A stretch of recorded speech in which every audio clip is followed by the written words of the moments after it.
Els infants i les famílies de la llar d'infants del Col·legi Sant Rafel acomiaden el curs amb un dinar de germanor que, com l'any passat, repeteix espai i menú, una fideuada a les instal·lacions del mateix centre. Una iniciativa que sorgeix arran de les ja habituals sortides que s'havien organitzat durant anys entre familiars i amics per tal de posar punt final al curs i que des de l'any passat i per tal de facilitar l'assistència a tots els usuaris de la llar s'ha traslladat a les instal·lacions del mateix col·legi.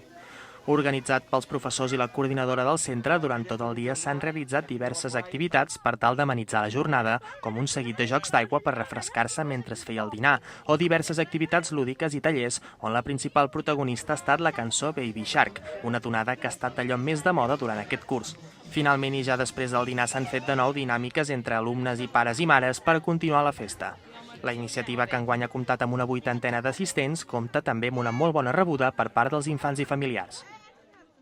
Doncs molt contents i hem participat quan podem amb tot el que fan, perquè és un dia bonic i tu passes bé i els nens xalen molt. Te fan sentir com una família gran, no? I això a nosaltres ens agrada. És una bona manera de que les famílies, tot i que molts o quasi tots ja ens coneixem, però és allò com fer un dia així més de germanor, com deia ella, no? I més festiu i així com de final de curs, que també està bé, és xulo.